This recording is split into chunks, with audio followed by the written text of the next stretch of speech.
The meeting. Now that the manager had gone, I was not particularly alarmed. What better than to be imprisoned in a room full of these splendid ladies? If I ever got talking to them, I might even suggest that they come and do a bit of cruelty to children prevention at my school. We could certainly use them there.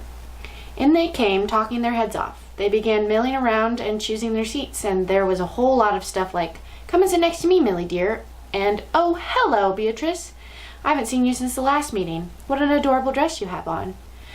I decided to stay where I was and let them get on with their meeting while I got on with my mouse training, but I watched them for a while longer through the crack in the screen, waiting for them to settle down.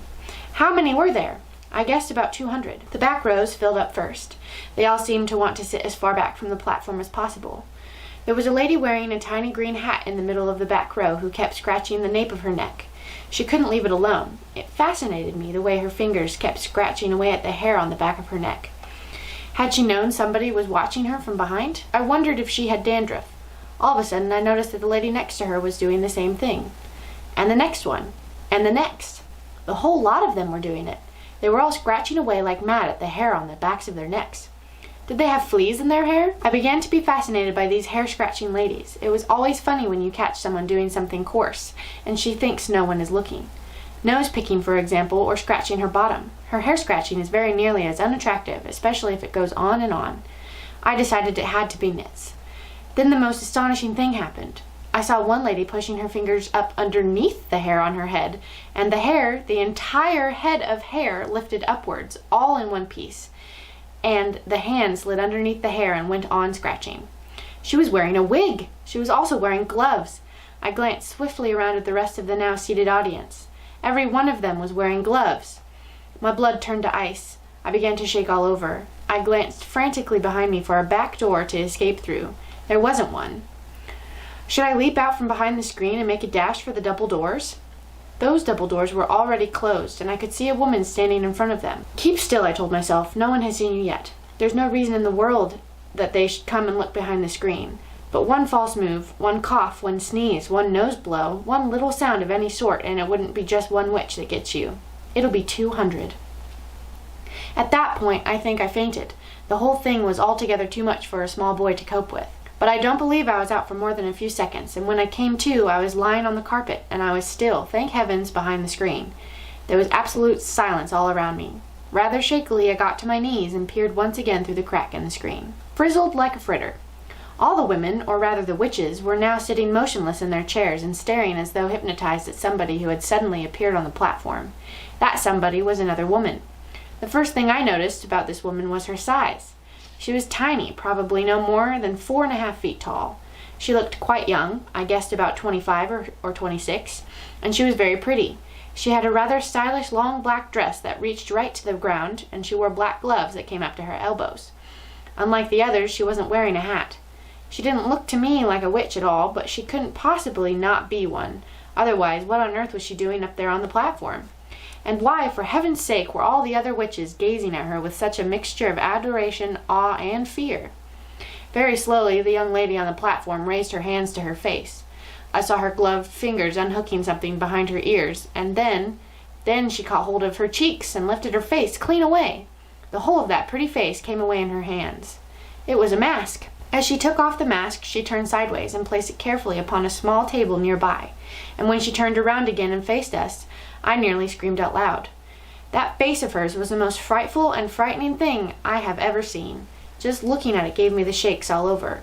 It was so crumpled and wizened, so shrunken and shriveled, it looked as though it had been pickled in vinegar. It was a fearsome and ghastly sight. There was something terribly wrong with it, something foul and putrid and decayed. It seemed quite literally to be rotting away at the edges, and in the middle of the face, around the mouth and cheeks, I could see the skin all cankered and worm-eaten. There are times when something is so frightful you become mesmerized by it, and can't look away. I was like that now. I was transfixed. I was numbed. I was magnetized by the sheer horror of this woman's features. But there was more to it than that. There was a look of serpents in those eyes of hers as they flashed around the audience. I knew immediately, of course, that this was none other than the Grand High Witch herself. I knew also why she had worn a mask. She could never have moved around in public, let alone book in at a hotel, with her real face. Everyone who saw her would have run away screaming. "The doors!" shouted the Grand High Witch in a voice that filled the room and bounced around the walls. "Are they chained and bolted?" "The doors are chained and bolted, your grandness," answered a voice in the audience. The brilliant snake's eyes that were set so deep in that dreadful, rotting, worm-eaten face glared unblinkingly at the witches who sat facing her. "You may remove your gloves," she shouted.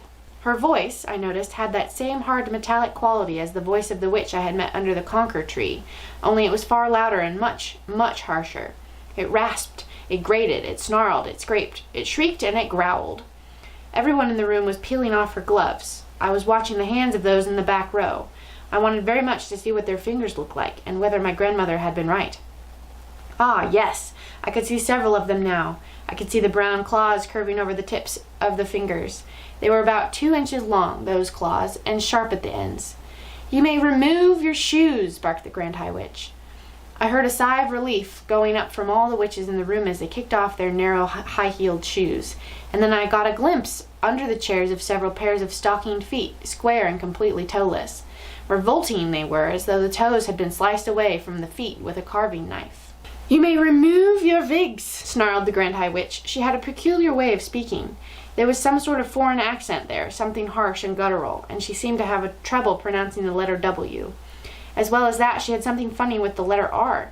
She would roll it around and around her mouth like a piece of hot pork crackling before spitting it out. "Remove your wigs and get some fresh air into your spotty scalps," she shouted, and another sigh of relief arose from the audience as all the hands went up to the heads and all the wigs with the hats still on them were lifted away. There now appeared in front of me row upon row of bald female heads, a sea of naked scalps, every one of them red and itchy looking from being rubbed by the linings of the wigs. I simply cannot tell you how awful they were. And somehow the whole sight was made more grotesque because underneath those frightful scabby bald heads, the bodies were dressed in fashionable and rather pretty clothes. It was monstrous. It was unnatural. Oh heavens, I thought. Oh help! Oh Lord, have mercy on me. These foul, bald-headed females are child killers, every one of them. And here I am imprisoned in the same room and I can't escape. At that point, a new and doubly horrifying thought struck me. My grandmother had said that with their special nose holes, they could smell out a child on a pitch-black night from right across the other side of the road. Up to now, my grandmother had been right every time. It seemed a certainty, therefore, that one of the witches in the back row was going to sniff me out at any moment, and then the yell of "Dogs' droppings" would go up all over the room, and I would be cornered like a rat. I knelt on the carpet behind the screen, hardly daring to breathe. Then suddenly I remembered another very important thing my grandmother had told me. "The dirtier you are," she had said, "the harder it is for a witch to smell you out." How long since I had last had a bath? Not for ages. I had my own room in the hotel, and my grandmother never bothered with silly things like that. Come to think of it, I don't believe I'd had a bath since we arrived. When had I last washed my hands or face? Certainly not this morning. Not yesterday either. I glanced down at my hands. They were covered with smudge and mud and goodness knows what else besides. So perhaps I had a chance after all. The stinking waves couldn't possibly get out through all that dirt. "Witches of England!" shouted the Grand High Witch. She herself, I noticed, had not taken off either her wig or her gloves or her shoes. "Witches of England!" she yelled. The audience stirred uneasily and sat up straighter in their chairs. "Miserable witches!" she yelled. "Useless, lazy witches! Feeble, fribbling witches! You are a heap of idle, good-for-nothing worms!" A shudder went through the audience. The Grand High Witch was clearly in ugly mood, and they knew it. I had a feeling that something awful was going to happen soon. "I am having my breakfast this morning," cried the Grand High Witch, "and I am looking out of the window at the beach, and what am I seeing? I am asking you, what am I seeing? I am seeing a revolting sight. I am seeing hundreds, I am seeing thousands of rotten, repulsive little children playing on the sand. It is putting me right off my food. Why have you not got rid of them?" she screamed. "Why have you not rubbed them all out, these filthy-smelling children?" With each word she spoke, flecks of pale blue phlegm shot from her mouth like little bullets. "I am asking you why," she screamed. Nobody answered her question. "Children smell," she screamed. "They stink out the world. We do not want these children around here." The bald heads in the audience all nodded vigorously. "One children a week is no good to me," the Grand High Witch cried out. "Is that the best you can do?" "We will do better," murmured the audience. "We will do much better." "Better is no good either," shrieked the Grand High Witch. "I demand maximum results. So here are my orders. My orders are that every single child in this country shall be rubbed out, squashed, squirted, squittered, and frittered before I come here again in 1 year's time. Do I make myself clear?" A great gasp went up from the audience. I saw the witches all looking at one another with deeply troubled expressions, and I heard one witch at the end of the front row saying aloud, "All of them? We can't possibly wipe out all of them." The Grand High Witch whipped around as though someone had struck a skewer into her bottom.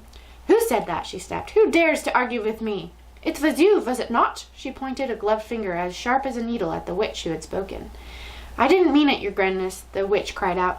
"I didn't mean to argue. I was just talking to myself." "You dared to argue with me?" screamed the Grand High Witch.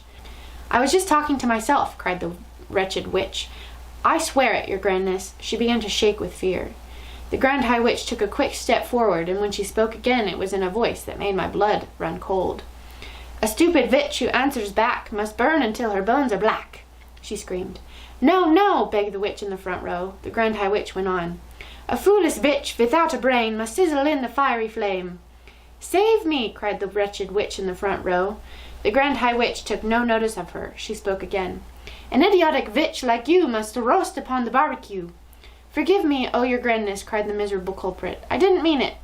But the Grand High Witch continued with her terrible recital. "A witch who dares to say I'm wrong will not be with us very long." A moment later, a stream of sparks that looked like tiny white hot metal filings came shooting out of the Grand High Witch's eyes and flew straight towards the one who had dared to speak. I saw the sparks striking against her and burrowing into her, and she screamed a horrible howling scream, and a puff of smoke rose up around her. A smell of burning meat filled the room. Nobody moved. Like me, they were all watching the smoke, and when it had cleared away, the chair was empty. I caught a glimpse of something wispy white, like a little cloud fluttering upwards and disappearing out of the window. A great sigh rose up from the audience. The Grand High Witch glared around the room.